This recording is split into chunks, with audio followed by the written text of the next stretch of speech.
दोस्तों नमस्कार। मैं गणेश कांडपाल उत्तराखंड के पिथौरागढ़ जिले से जाग उठा उत्तराखंड ब्लॉक में आपका हार्दिक स्वागत अभिनंदन करता हूं। दोस्तों आजकल भागवत कथा का आयोजन पांडे गांव शिव मंदिर के नीचे आश्रम में चल रहा है। मैं आपको ले चलता हूं आश्रम की तरफ। को आप भागवत कथा में बने रहना। ब्लॉग अच्छा लगने पर लाइक सब्सक्राइब शेयर कमेंट अवश्य करना। जय माता दी। मुझे भी बांसुरी अपनी सुना दे। भगवान से प्रार्थना कर रहे हैं भक्त के प्रभु हमारे घर को ही वृंदावन बना दो। अब हम कहाँ तीर्थ बने? अब तो जहां जाओ वही तीर्थ हो। तो हमारा जो मन है ना उसमें आप आ जाइए तो हमारा मन, हमारा घर, हमारा मन पवित्र हो। तो महाराज अंत में बलि भगवान के हुए और भगवान ने उन्हें वरदान दिया। फिर भागवत में एक मत्स्य अवतार की कथा है। महाराज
इसलिए वहां से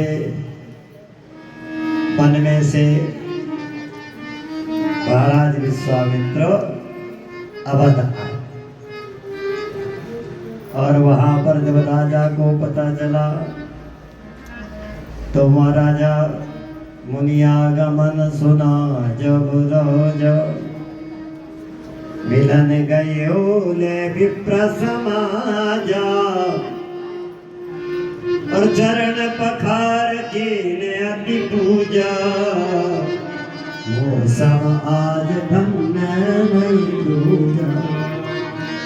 और पूछने लगे चरण धो करके हाथ जोड़ करके कहीं कारण आगमन तुम्हारा कहा हो सो करत न लागहि बात। आप इसलिए बता रहे हैं, बताओ आप आज्ञा करेंगे देने में संकोच नहीं करो। तो विश्वामित्र जी महाराज बोले असुर समूह सतावे मोही मैं जाचन हायो निपतो और अनुज समेत दे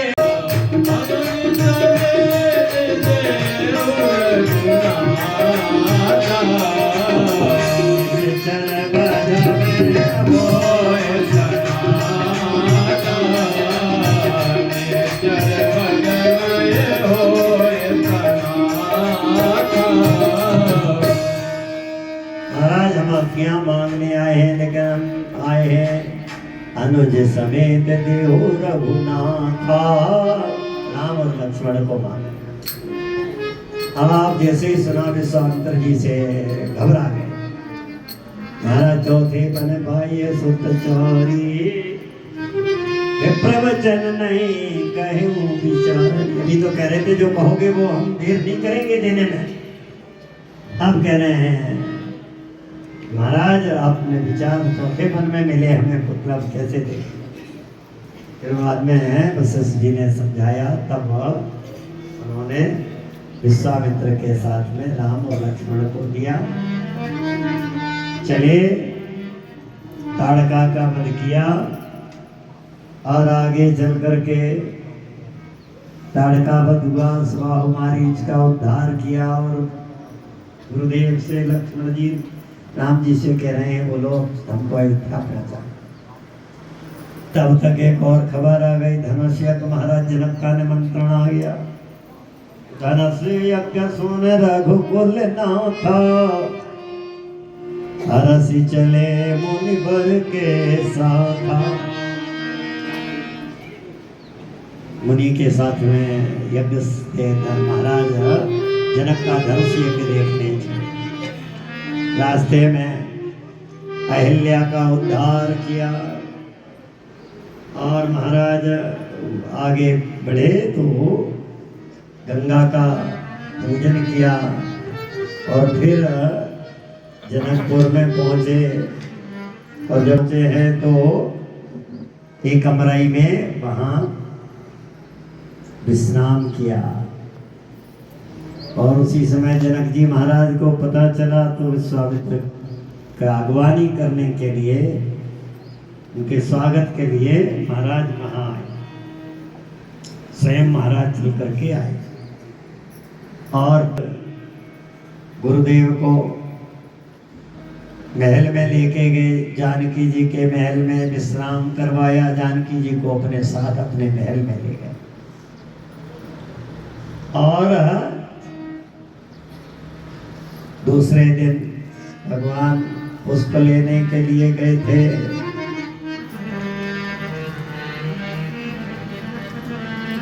और वहां जाकर के उन्होंने जानकी जी को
Oh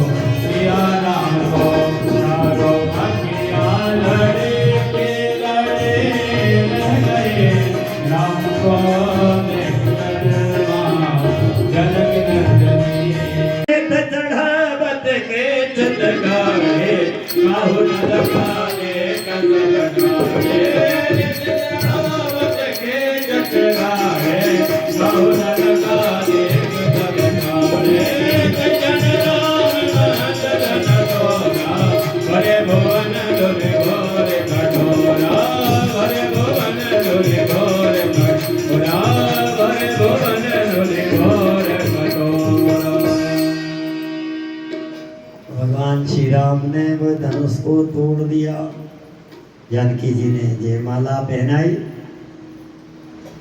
विवाह संपन्न हुआ। महाराज दशरथ को खबर की गई है, बारात आई, विवाह हुआ और विवाह का खूब मंगल गीत गाए गए। बाद में महाराज दशरथ जी ने जैसे ही संकल्प किया कि मैं युवराज राम कह देहु, जीवन जन्म लाभ किन लेहु। तब महाराज ने और भगवान श्री राम सहज भाव से पिता का केवल मात्र संकल्प जानकर माता की आज्ञा मानकर वन में चले। भगवान ने ऐसा राम राज्य नहीं चाहिए, ऐसा राम राज्य नहीं चाहिए था जहां रावण जैसी शक्तियां अपने देश को की संस्कृति को कुचल रही हो। ऐसा राम राज्य चाहिए था जिसमें आसुरी शक्तियां समाप्त होकर सब धर्ममय जीवन जिए। सो भगवान ने उन भक्तों की जो प्रतीक्षा कर रहे थे, केवट है, सबरी है, इन सबके आश्रमों में जा करके गंगा के तट पर सबसे पहले केवट, अब केवट भी पहले जाति से उनको छूते नहीं थे लोग। भगवान ने यहाँ मानो केवट को से चरण धुलवाकर एक नई परंपरा डाली थी कि नहीं, भगवान के लिए कोई छोटा बड़ा नहीं, भगवान जाति नहीं देखते, भगवान तो तुम्हारा हृदय देखते हैं, मन देखते हैं, वो कितना पवित्र है, कितना भक्तिमय है। अगर तुम्हारा हृदय भक्तिमय है तो भगवान को कौन स्त्री है, कौन पुरुष है, कौन किस जाति का है, इससे कुछ लेना देना। और भगवान सबरी मैया के यहाँ भी नवधा भक्ति सुनाई। प्रथम भगति संतन करि संगा, दोसर रति मम कथा प्रसंगा।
दोस्तों आज का ये ब्लॉग अब यहीं पर रखता हूँ, मिलते हैं अगले ब्लॉग में।